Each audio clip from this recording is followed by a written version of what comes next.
सुप्रभात बच्चों, आज हिंदी दिवस की बहुत बहुत शुभकामनाएं। तो आपका चैप्टर चल रहा था the ailing planet the green movements role. Okay, तो नेक्स्ट पैराग्राफ देखेंगे। इसमें कंटिन्यू चल रहा था आपका चैप्टर। तो अभी यहाँ से पढ़ेंगे आज। Scientists have catalogued about 1.4 million living species with which mankind shares the earth. यहाँ तक देखेंगे। कैटलॉग मीन्स होता है to make a list of something, यानी साइंटिस्ट ने ऑलमोस्ट 1.4 मिलियन लिविंग स्पीसीज यानी जीव जंतुओं के अलग अलग प्रकार जो कि 1.4 मिलियन है लिस्ट बनाई है, उनकी लिस्ट बनाई है। और इन सब के साथ हम इस धरती को शेयर करते हैं। हम अकेले अपना ही ध्यान नहीं रख सकते, हमें इन सब की भी ज़रूरतों का ध्यान रखना है और फिर हमें शेयर करना है इनके साथ। Clear? Next, estimates very widely as regards the still uncatalogued living species. Biologists reckon that about 3 to 100 million other living species still languish unnamed in ignominious darkness। सबसे पहले डिफिकल्ट वर्ड्स देखेंगे।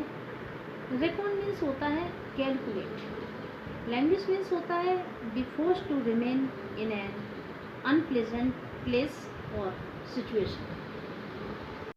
इग्नोमिनियस डार्कनेस मीन्स होता है causing public disgrace और Shem.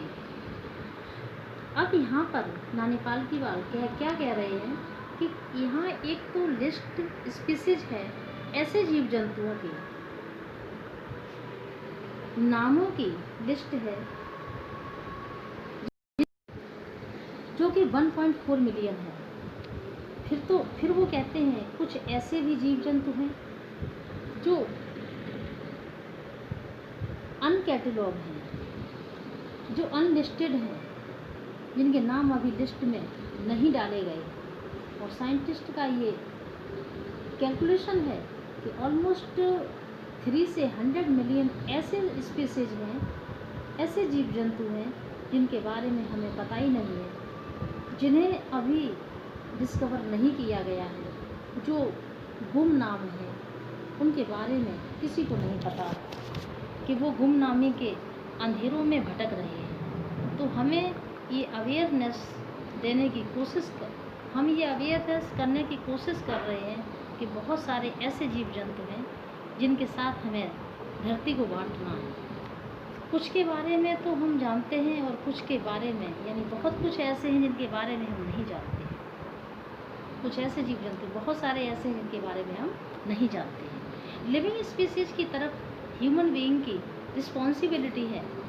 Human being एक superior living being है। हमें अपनी समझदारी के साथ अर्थ को एक अच्छी जगह बनाना है, एक लिविंग प्लेस बनाना है, क्योंकि इतने सारे तरह के स्पीसीज इस पृथ्वी पर एग्जिस्ट करते हैं। Okay student, understood? Next paragraph 1 of the early से लेकर के मिस्टर एल के झा तक देखेंगे। L K Jha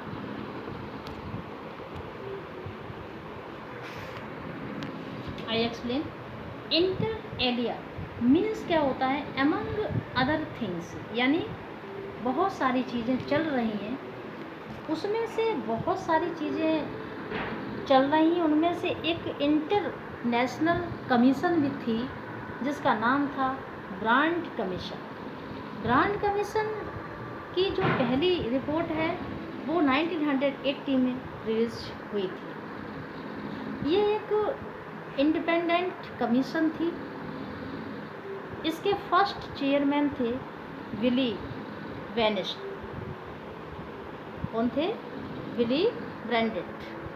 German chancellor थे, ये जर्मन चांसलर थे।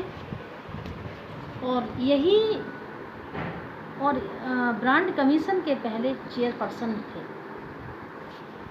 अब ये ब्रांड कमीशन है कमीशन है इकोलॉजी और environment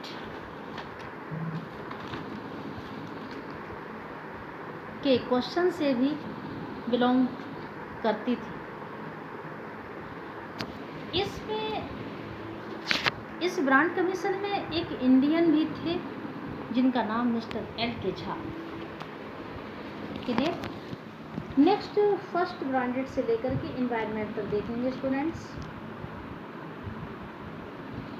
first Brundtland report raise the question, are we to leave our successors a scorched planet of advancing deserts, improvised landscape and ailing environment. Scorched means होता है burn the surface with heat of fire, जल जाना। Improvised means होता है made poor यानी गरीब हो जाना। Ailing means होता है in poor health, बीमार हो जाना। ये जो ब्रांड रिपोर्ट, इससे बहुत ही इम्पोर्टेंट क्वेश्चन रेज किया, इसने बहुत ही क्वेश्चन यानी इम्पोर्टेंट रेज किया। वो ये था कि क्या हम आने वाली फ्यूचर जनरेशन के लिए एक जली ऐसी धरती जिसमें सिर्फ बंजर ज़मीन है, डेजर्ट्स हैं, जो कि गरीब से लैंडस्केप हैं, बेकार से फर्टाइल है, लैंड्स यानी लैंड फर्टाइल नहीं है, और धरती अलग अलग प्रॉब्लम से पीड़ित है, और इन्वायरमेंट भी बहुत ज़्यादा ख़राब है। तो कहते हैं कि क्या हम आगे आने वाली जनरेशन को एक ऐसी अर्थ देना चाहेंगे। Okay students, thank you. Next I will teach you tomorrow.